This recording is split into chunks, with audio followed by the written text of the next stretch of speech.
Hindi ba nakaka-proud din minsan ang bumiyahe sa mga expressway gamit ang mga big bike? Yun nga lang, medyo may kamahalan din ang mga presyo nito. Kaya naman kahit gustuhin man nating bumiyahe o mag-long ride ng hindi kabitin sa power at mapuntahan pa ang mas malalayong lugar, ay hindi rin maaari kasi hindi naman natin afford ang mga higher cc motorcycle na klase. Pero syempre mukhang matutuwa ka na rin sa video nito dahil iisa-isay natin ang 5 bagong big bike na mas mura pa sa inaasahan mo at expressway legal na talaga. Yan ang iisa-isay natin kasama ng presyo nito. Number 1, kung naghanap ka ng classic na motorsiklo na parang galing sa dekada 1950 pero may modernong technology, isa sa mga pwede mong tingnan ay ang Benelli Imperial 400. Ang Benelli Imperial 400 ay isang retro classic motorcycle mula sa Italian brand na Benelli. At ang nagpapagana sa modelong ito ay isang 374cc displacement na naka-single cylinder, air-cooled at fuel-injected engine na kayang maglabas ng humigit kumulang sa 21 horsepower at 29 Nm ng torque. Nakapartner nito ang 5-speed manual transmission.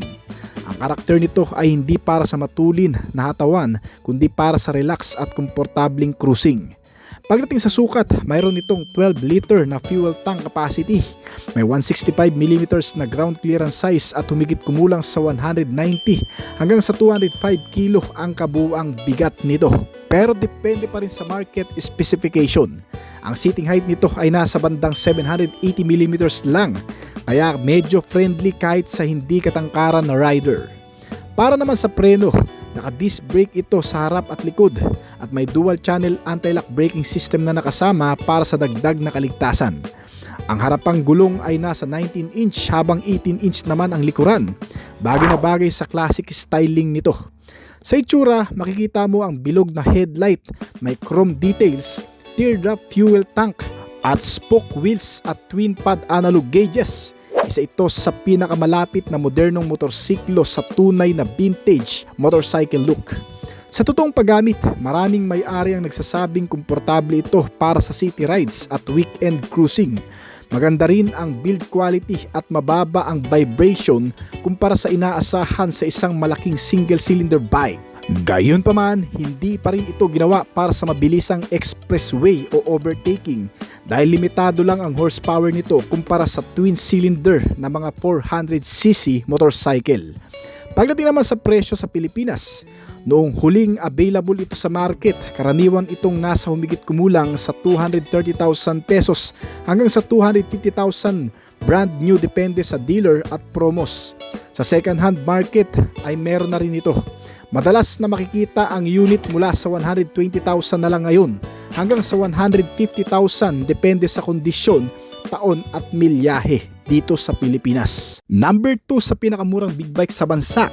Kung naghahanap ka naman ng isang pinakamurang expressway legal big bike sa Pilipinas, malaki ang posibilidad na marinig mo ang pangalan ng Kawasaki Dominar 400. Isa itong sport touring motorcycle na ginawa para sa mga rider na gustong makapasok sa mundo ng big bikes nang hindi gumagastos ng kalahating milyon. Sa presyo, ang brand new Kawasaki Dominar 400 ay karaniwang nasa paligid lang ng 199,900 pesos o 220,000 pesos lang. Dahil dito, isa ito sa pinakaabot kayang motorsiklo na legal sa express gaya ng NLEX, SLEX at EasyTex at iba pang expressways. Well, pagdating sa performance, ang makina nitong Dominar ay gumagamit ng 373cc displacement na naka-single cylinder liquid-cooled fuel-injected engine na naglalabas ng humigit kumulang sa 34.5 hanggang sa 39 horsepower at 35 Nm ng torque. Depende rin sa specification source, nakapartner ito sa 6-speed manual transmission. Hindi ito ang pinakamabilis na 400cc sa merkado pero sapat ang lakas nito para sa expressway cruising. Madali nitong kayang mag-maintain ng 100 hanggang sa 120 km/h nang hindi hirap ang makina. At isa pa sa unang napapansin mo sa Dominar 400 ay ang laki nito. Mukha itong mas malaking motorsiklo kaysa sa karamihan ng 400cc bikes. May wheelbase itong 1,453mm na sukat at may fuel tank na 13 liters at tumitimbang ng nasa 193 kg na bigat. Dahil sa bigat nito, napakatatag nito sa highway, ngunit sa masisikip na kalsada at traffic, dito mo mararamdaman ang isa sa mga kahinaan nito. Medyo may kabigatan ng motor at may kalakihan kaya mahirap imaniobra sa masisikip na kalsada. Pagdating naman sa suspensions, gumagamit ang Dominar ng upside down telescopic front forks at rear monoshock absorber. Sa preno naman, naka-disc brake ito sa harap at likod na may dual channel anti-lock braking system para sa dagdag na seguridad, lalo na kapag biglaan ang mga preno. At kahit budget friendly lang itong Dominar, hindi tinipid ang features nito. May full LED headlights at LED taillights. Naka-digital din ang instrument panel at may gear position indicator. May fuel gauge at modernong switch gear, kaya kahit papano ay nakaka-excite na rin ipagmalaki ito. Pagdating sa konsumo sa gasolina, isa ito sa mga dahilan kung bakit paborito ng maraming riders. Karaniwan kasi na nasa hanggang 30 km per liter na fuel consumption ang nagagawa nito, depende sa riding style at kondisyon ng daanan. At sa mga komunidad ng riders, kilala rin ang Dominar bilang budget touring machine. Madalas purihin ang reliability, murang maintenance, availability ng pyesa at tipid sa gasolina. Ang madalas namang reklamo ay ang mabigat nitong timbang, malawak na turning radius at vibration sa mataas na RPM. Gayunpaman, para sa presyo nito, marami pa ring riders ang nagsasabing isa ito sa pinakasulit na expressway bike sa bansa sa presyo na nagsisimula lang ng 199,900 pesos. Well, itong pangatlo sa listahan natin. Kung gusto mo naman ng expressway legal na bike na sporty ang itsura, may twin cylinder ang makina at hindi aabot sa 300,000 piso ang presyo, isa sa pinakamalakas na kandidato ay ang CF Moto 400NK. Isa ito sa mga motor na napakasikat sa CF Moto sa Pilipinas dahil sa kombinasyon ng performance, forma at presyo nito. Sa presyo naman, ang brand new CF Moto 400NK ay nasa humigit kumulang 219,800 SRP sa Pilipinas. Dahil dito, isa ito sa pinakamurang 400cc naked bike na legal na sa NLEX at SLEX, maging sa EasyTex, Skyway at iba pang expressway sa bansa. Ang makina nitong 400NK ay may 400cc displacement na naka-parallel twin, liquid-cooled, naka-dual overhead camshaft engine at naglalabas ng humigit kumulang sa 40 hanggang sa 41 horsepower at 32 Nm ng torque. May kasama itong 6-speed transmission para sa mas komportableng highway riding. Dahil twin cylinder ito, mas pino rin ang takbo kumpara sa karamihan ng single cylinder na 400cc motorcycles.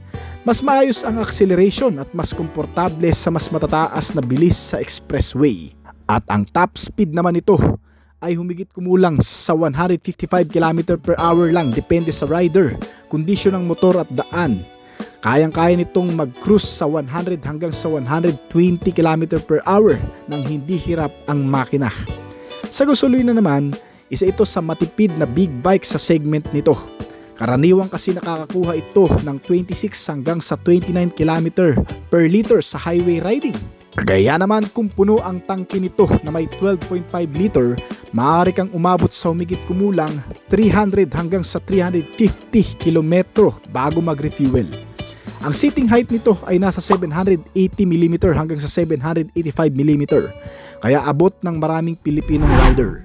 Hindi ito sobrang taas at hindi rin sobrang mababa. Ang timbang naman ito ay depende sa model year. Ang mas lumang NK400 ay nasa mahigit 200 kilo habang ang bagong generation nito ay mas magaang na nasa 166 kg na lang. At pagdating naman sa suspensions, mayroon itong telescopic front fork at rear monoshock suspensions. Sa preno naman, naka-dual disc brake sa harap at single disc naman sa likod na may kasama pang dual channel anti-lock braking system para sa dagdag na proteksyon. Kahit budget friendly, marami itong modernong features gaya ng pagkakaroon ng LED lighting, digital instrument panel, fuel gauge, gear indicator at ABS bilang standard equipment nito. Ang pinakamalaking bentahe nitong CF Moto NK400 ay ang presyo nito. Mahirap makahanap ng twin cylinder 400cc motorcycle na may ganitong performance sa presyong nasa 200,000 piso lamang. Maganda rin ang handling matipid sa gasolina para sa isang big bike at marami ng available na pyesa at dealer ng CF Moto sa Pilipinas ngayon. Well, pagdating sa mga disadvantage, ang madalas na reklamo ng ibang riders sa modelong ito ay medyo mabigat ang pakiramdam ng mas lumang NK400 at may mga nagsasabi ring hindi kasing lakas ng bagong 450 NK pagdating sa acceleration at modern features. May ilan ding ulat mula sa owner tungkol sa transmission issues at ilang used units, kaya mahalagang suriin ng mabuti kapag second hand ang bibilhin mo. Number 4. Kung naghahanap ka naman ng pinakaabot kayang 400cc na expressway legal sa Pilipinas, isa rin ito sa mga unang pumapasok sa isip ng maraming rider, ang Motorstar Cafe 400. Sa kasalukuyan ng SRP o suggested retail price nito ay nasa humigit kumulang 140,000 lang depende sa dealer at promo na available. May mga financing option din kung saan ang down payment ay nagsisimula ng humigit kumulang sa 28,000 at ang monthly amortization ay nasa paligid ng 3,600 hanggang sa 4,100 sa loob ng 3 taon. Ang nagpapagana dito sa Motorstar Cafe 400 ay isang 397.2 cubic centimeter engine displacement nito na naka-single cylinder, 4-stroke at nakakagawa ng humigit kumulang sa 26.8 horsepower at 13 Nm ng torque. Nakakabit ito sa isang 6-speed manual transmission para sa mas komportableng highway cruising. Bagamat hindi ito pinakamalakas sa 400cc category, sapat ang hatak nito para sa city rides, provincial touring at expressway travel. At isa nga sa mga pinakamalaking dahilan kung bakit binibili rin ang Cafe 400 kahit hindi masyadong kilala ang brand nito ay ang retro classic look nito. Mayroon itong bilugang headlight, analog gauges, malaking tangke, chrome fenders at classic roadster styling na parang mga lumang British motorcycle style. Para sa mga mahilig mag-custom build, Cafe Racer, Scrambler o Classic Tracker projects, isa ito sa pinakapaboritong base bike ng maraming rider. May seating height ito na humigit kumulang sa 790mm at ground clearance na 160mm. At bukod pa dyan, meron din itong front brake disc at rear drum brake pero may kasama pa ring anti-lock braking system. Wala itong traction control at wala ring modern ride aids. Kaya kung sanay ka sa mga modernong motorsiklo na may ABS at advanced safety features, mapapansin mong basic talaga ang setup nito. Pagdating sa fuel consumption, sa actual ownership reports, naglalaro ang fuel consumption nito mula 18 hanggang sa 35 km per liter depende sa riding style at kondisyon ng motor. May mga rider na nakakakuha ng higit sa 30 km per liter sa highway, ngunit may ilan ding nakakaranas ng mas mababang konsumo kapag aggressive ang pagmamaneho mo. Ang Motorstar Cafe 400 ay ang pinakamurang express legal 400cc bike sa Pilipinas ngayon na naglalaro lang sa 140,000 pesos na presyo. At panglima sa listahan natin, kung gusto mo ng premium looking big bike na beginner friendly, expressway legal at may pangalan na dala, ang British Heritage. Isa sa pinakamagandang pagpipilian ngayon ay ang Triumph Speed 400. Ang Triumph Speed 400 ay may SRP na humigit kumulang sa 299,000 pesos sa mga authorized Triumph dealers sa Pilipinas. May mga financing option din kung saan ang down payment nito ay nasa paligid ng 45,000 hanggang sa 60,000 depende sa promo at dealer. Habang ang monthly amortization ay maaaring nasa 7,000 hanggang sa 9,000 kada buwan sa loob ng 3 taon. Sa ilalim ng tangke nito ay isang 398 cubic centimeter na engine displacement ang makikita na naka-liquid cooled single cylinder dual overhead cam engine na gumagawa ng humigit kumulang sa 39 horsepower hanggang sa 37 to 40 Nm ng torque. Nakadikit ito sa 6-speed manual transmission type na may assist at slippery clutch para sa mas magaang na pag-shift. Ang makina nito ay may sapat na lakas para sa city riding, mountain twisties, at kahit sa mga long distance expressway touring, kayang-kaya nitong mag-cruise sa 100 hanggang sa 120 km per hour nang hindi hirap ang makina. Pagdating sa forma at disenyo, dito talaga bumabawi ang Speed 400. Makikita kasi agad ang classic Triumph DNA nito. May bilugang LED headlight, muscular fuel tank, premium paint finish at modern retro styling na parang mas malaking kapatid ng mga mamahaling Triumph motorcycles. Kahit nakaparada lang, mukhang mas mahal kaysa sa totoong presyo nito. May sukat ito na seating height na 790mm at tumitimbang ng humigit kumulang sa 170kg na bigat.